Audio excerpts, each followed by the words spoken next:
Merdeka, merdeka, merdeka. Itulah teriakan orang yang baru dibebaskan dari penjajahan. Dan hari ini bangsa Indonesia merayakan Hari Raya Kemerdekaan. Kita merayakannya dengan penuh sukacita karena kita sudah dibebaskan dari penjajahan. Kita sebagai orang beriman, kita bersyukur karena pembebasan kita dari penjajahan bukan melulu upaya kita, bukan melulu juga hanya usaha bangsa kita, tetapi juga bangsa-bangsa lain mendukung kita. Dan kita bersyukur atas rahmat kemerdekaan itu. Namun perlu kita juga bertanya, apakah memang kita sungguh-sungguh sudah merdeka?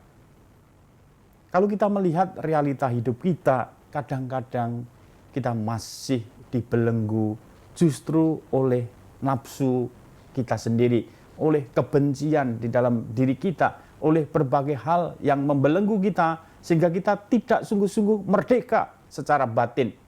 Karena itu dalam bacaan yang kedua, Paulus, Rasul Petrus, Rasul Petrus mengatakan, hiduplah sebagai orang merdeka, bukan seperti mereka yang menyalahgunakan kemerdekaan untuk menyelubungi kejahatan-kejahatan mereka, tetapi hiduplah sebagai hamba Allah.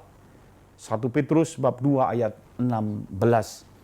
Kita menyaksikan kita sudah merdeka, tetapi dalam kehidupan bersama masih ada banyak yang membelenggu di dalam diri kita.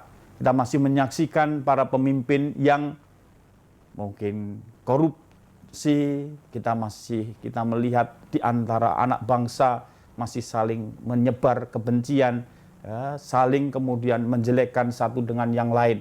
Tidak ada satu kemerdekaan di dalam hatinya.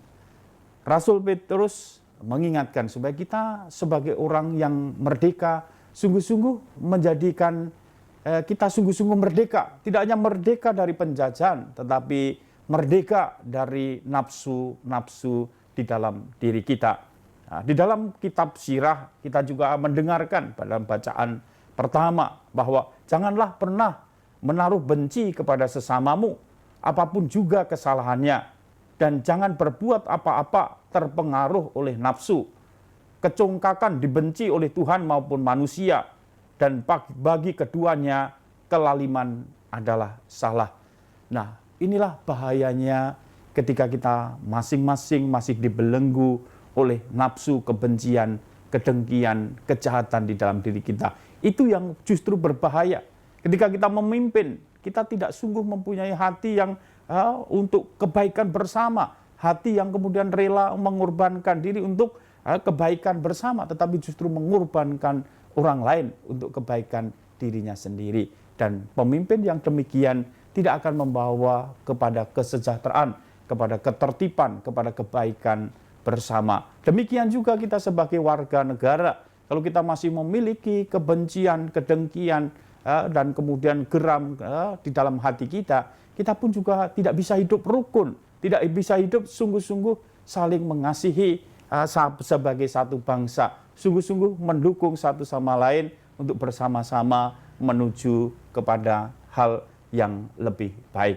Karena itu pada Hari Raya Kemerdekaan ini kita bersyukur karena kita sudah dibebaskan dari penjajahan, tetapi kita juga masih harus mengisi kemerdekaan itu dengan perbuatan-perbuatan baik. Kita juga masih perlu bertobat, memerdekakan hidup kita dari belenggu-belenggu yang membawa kepada kebinasaan. Kita masih perlu membebaskan diri dari berbagai nafsu, berbagai kebencian, kedengkian, iri hati di dalam diri kita. Selamat Hari Raya Kemerdekaan.